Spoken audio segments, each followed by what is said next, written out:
Olá, meus alunos do quinto ano. Vamos iniciar a nossa videoaula de hoje. Hoje nós vamos trabalhar história. Nós vamos trabalhar história a partir da página 20.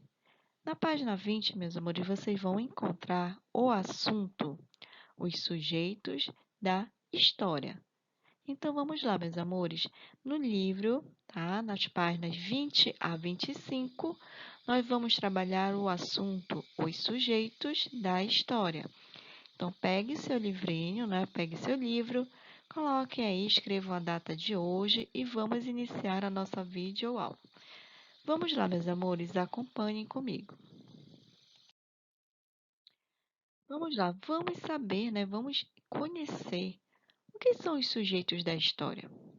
Acompanhe a leitura comigo. Então, olha só. Por muito tempo, foram considerados sujeitos históricos somente pessoas ditas importantes, como reis, generais e políticos. Então, aqui não já está um belo esclarecimento, né? Os sujeitos históricos, né, sujeitos da história, eram considerados somente aquelas pessoas importantes de cada época, né? No caso, reis eram considerados sujeitos históricos importantes, generais, políticos, tá? Acreditava-se que somente esses personagens de destaque determinavam os rumos da história. Nas últimas décadas, porém, olha só esse porém, os historiadores mudaram essa ideia e passaram a considerar sujeito histórico toda pessoa que, individualmente ou em grupo, participa do processo histórico. Então, pessoas consideradas normais, não é?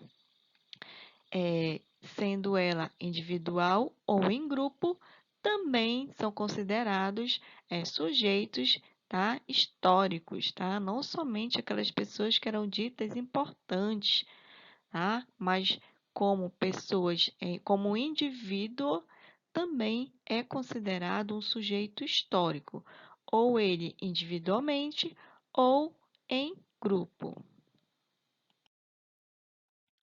Vamos conhecer o trabalho do historiador, que também faz parte, não é, de pesquisas para adquirir conhecimentos, o que ocorreu no passado.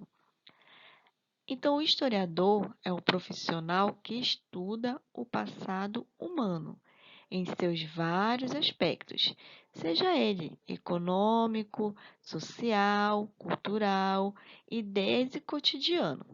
Então, aí o historiador, né, ele tem toda essa função, tá? A função profissional de estudar o passado humano nesses devidos aspectos. O historiador investiga e interpreta criticamente os acontecimentos, buscando resgatar a memória da humanidade e ampliar a compreensão da condição humana. Seu trabalho se baseia principalmente na pesquisa de documentos como manuscritos, impressos, gravações, filmes, objetos e fotos. Depois de selecionar, classificar e relacionar os dados levantados em bibliotecas, arquivos, entrevistas ou estudos arqueológicos, ele data o fato ou objeto.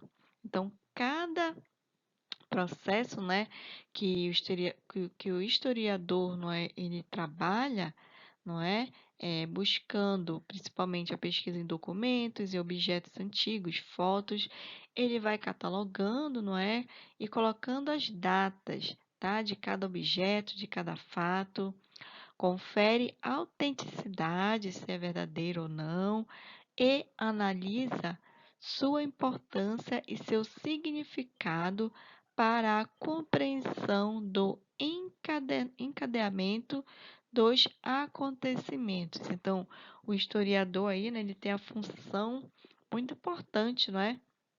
para poder ter a busca, né, a pesquisa de vários elementos para poder estudar o passado humano, sendo que ele vai datar, catalogar, não é? Ver se aquele documento é verídico, se é verdadeiro, tá? Vai encadernar, vai fazer vários processos, né? Então, o historiador, ele tem esse tipo de função, para poder estudar o passado humano. Vamos falar sobre as fontes históricas. Fontes históricas é tudo aquilo que a humanidade produz ao longo do tempo, servindo, portanto, à construção do conhecimento histórico. Então, fontes históricas é tudo aquilo que vai sendo acumulado, não é? Durante ao longo do tempo, de tudo aquilo que a humanidade, né, vem adquirindo, tá? Durante todo ao longo do tempo. São exemplos de fontes históricas: jornais, livros, cartas, diários, letras de música, histórias em quadrinhos, pinturas, fotografias, filmes, mapas e moedas, vasos, joias, edifícios, paisagens, esculturas e muitos outros. Também são considerados fontes históricas os relatos orais, por exemplo, as histórias contadas por nossos avós. Então, aí, as fontes históricas é bem amplo, né? Tem aí vários elementos que podem ser considerados fontes históricas. Então, aqui, as fontes históricas, elas, é tudo aquilo, a fonte histórica, né? É tudo aquilo que pode servir como fonte de informação para a reconstrução de fatos históricos, tá? Então, lembrando que as fontes históricas, eles têm que ser, não é? Essas fontes têm que ser arquivadas em lugares apropriados, tá? Não pode ser em qualquer lugar, tá? Então, o historiador aí, né, ele tem essa função de armazenar em lugares adequados. Olha só, nós temos os exemplos aqui, tá? De alguns elementos que fazem parte das fontes históricas. Como vocês podem observar aqui, são elementos antigos, tá? Isso daqui, ó, é fita cassete, tá? Não é do tempo de vocês. Óculos escuros. Olha essa televisão aqui, esse aparelho de televisão. Bolinhas de gudes, anel, grampos de cabelo, livros, não é? Então, aí podem ser considerados fontes históricas. Para quê? Eles vão servir para que nós possamos adquirir informações desses objetos antigos. Como surgiram, que época. A construção do conhecimento histórico. O conhecimento histórico é aquele produzido a partir da análise e da interpretação das fontes históricas. Quando o historiador, olha o historiador aí de novo, quando o historiador analisa uma fonte histórica, ele precisa tomar alguns cuidados, pois já possui uma série de ideias, razões e emoções que interferem em sua interpretação. Então, cada elemento, né, buscado pelo historiador, ele vai ter que tomar alguns cuidados, né? Porque aí, quando ele acha algo, tá? Ele já tem aquela ideia daquele objeto, digamos, exemplo, que foi de tal ano, tá? Mas aí as fontes históricas, né? O conteúdo praticamente histórico, ele vai mudando a cada tempo, tá? Então, aquele objeto que ele encontrou, ele vai descobrindo vários e vários elementos que fazem parte daquele objeto, tá? Se ele achou que era uma data, já não é. Então, ele tem que ter o devido cuidado na hora de procurar, não é? Identificar aquele objeto, qual o ano, de que origem, que época. Uma mesma fonte histórica pode ser interpretada de diversas maneiras, dependendo dos critérios de análise de cada historiador. Portanto, se cada historiador faz a sua própria interpretação dos acontecimentos históricos, ela não pode ser considerada uma verdade única e absoluta, né? Então, se um historiador fala algo sobre aquele acontecimento, não é?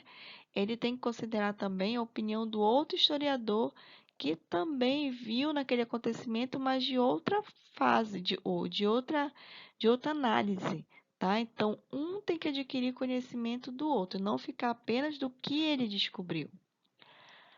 A história vivida. O conhecimento histórico é diferente da história vivida. A história vivida refere-se às experiências e aos acontecimentos vividos pelos indivíduos e grupos sociais ao longo do tempo.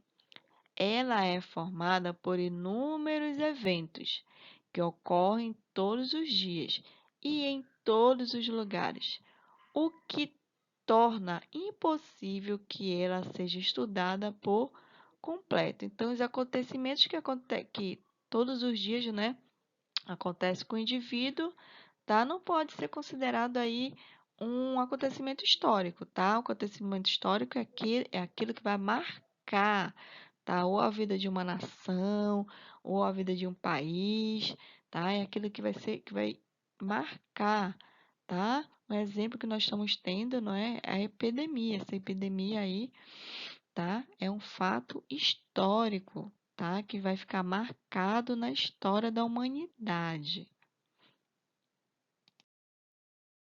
Tipos de documento histórico. Atualmente, qualquer objeto pode ser usado para se estudar a história, de forma que esse estudo não está mais preso e monótono, limitado a apenas uma classe social. E, para facilitar a categorização dos objetos de estudo, os historiadores convencionaram três grandes categorias de documentos históricos. Então, vamos lá, vamos conhecer essas três grandes categorias de documentos históricos. Vamos lá? Nós temos o primeiro aqui, tá? São os documentos escritos. Então, os documentos escritos podem ser livros, jornais, revistas, bilhetes, narrativas pessoais, livros com lendas, orações, inscrições em diversos objetos, enfim, qualquer registro grafado por alguém. Olha como no exemplo aqui, olha dessa imagem. Pode ser considerado uma fonte escrita. Nós temos aí, olha, as fontes escritas que foram encontradas, né, bem antigas, que são os livros, os jornais, não é?